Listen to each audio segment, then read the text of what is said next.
खबरों का lunch box. नमस्कार, रेडियो मनी 9 पर आप सुन रहे हैं खबरों का लंच बॉक्स। मेरा नाम है अमन गुप्ता।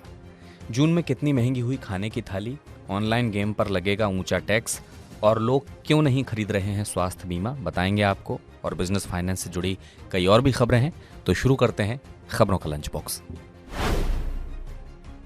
महंगी हुई शाकाहारी और मांसाहारी थाली, टमाटर, अरहर और चना दाल की कीमतों के बाद जून में दिखा असर। क्रिसिल की रिपोर्ट के मुताबिक शाकाहारी थाली की औसतन कीमत मई के 25 रुपए 10 पैसे से बढ़कर जून में हुई 26 रुपए 30 पैसे, जबकि मांसाहारी थाली की औसत कीमत मई के 59 रुपए 30 पैसे से बढ़कर जून में पहुंची 60 रुपए। हालांकि सब्जियों और खाना पकाने के तेल की कीमतों में भारी गिरावट के कारण जून में शाकाहारी और मांसाहारी दोनों थालियों की कीमत में आई है 5% की गिरावट, जो कि एक शाकाहारी थाली की कुल लागत का है 25%। बता दें, इनपुट कीमतों के आधार पर की जाती है एक थाली की औसत लागत की गणना। चॉकलेट पहले ही हल्की कड़वी होती है और ये लग सकती है आपको अब और भी कड़वी। दरअसल चॉकलेट के स्वाद में घुलने जा रही है महंगाई की कड़वाहट। ऑल टाइम हाई पर चल रही है कोको की कीमत। प्रमुख देशों में उत्पादन घटने से भी महंगा हुआ है कोको से बनती है चॉकलेट।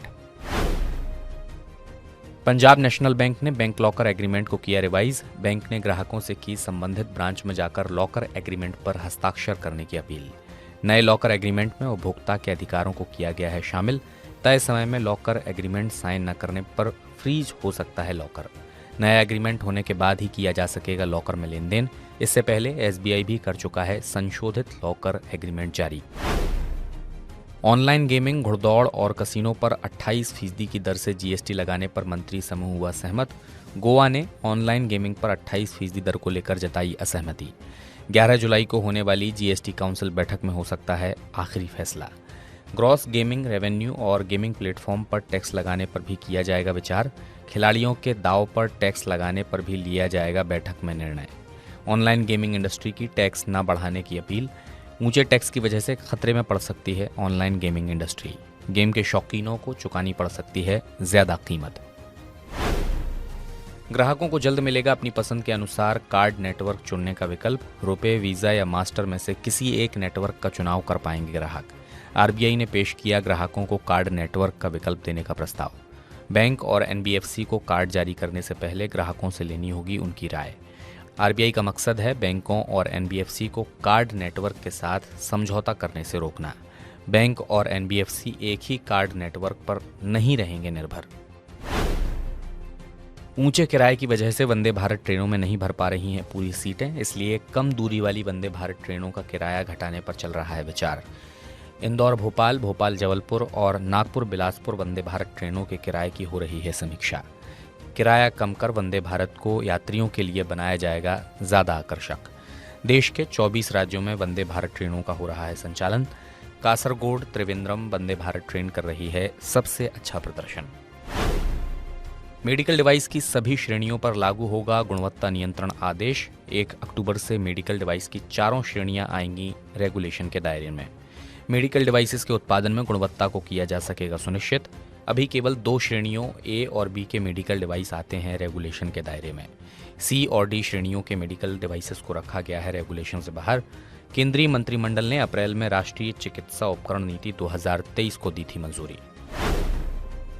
अब ऑनलाइन सुरक्षित रहेंगे आपके सभी जरूरी दस्तावेज। सरकार डिजी लॉकर का कर रही है विस्तार। मोबाइल में पहले से इंस्टॉल मिलेगा डिजी लॉकर ऐप। बैंक, बीमा, आईटीआर और मार्कशीट साथ ले जाने की नहीं होगी जरूरत। डिजी लॉकर में ईपीएफओ स्टेटमेंट और मनरेगा जॉब कार्ड भी होगा उपलब्ध। डॉक्यूमेंट्स को सुरक्षित रखने के लिए डिजी लॉकर है एक वर्चुअल लॉकर। डिजिटल इंडिया के लिए ऑनलाइन डॉक्यूमेंटेशन को बढ़ावा देने पर काम कर रही है सरकार। दिल्ली एनसीआर में खाली मकानों की संख्या 21% घटी। एनरॉक के मुताबिक बेहतर मांग और नई लॉन्चिंग में कमी की वजह से घटी मकानों की इन्वेंट्री। एनसीआर में बिना बिके मकानों की संख्या जून अंत में घटकर हुई 1,10,990 यूनिट। जून 2022 में यह संख्या थी 1,41,250 यूनिट। दिल्ली एनसीआर में घर खरीदने वालों का लगातार बढ़ रहा है विश्वास। बिना बिके मकानों की संख्या में सबसे ज्यादा 31% गिरावट आई नोएडा में।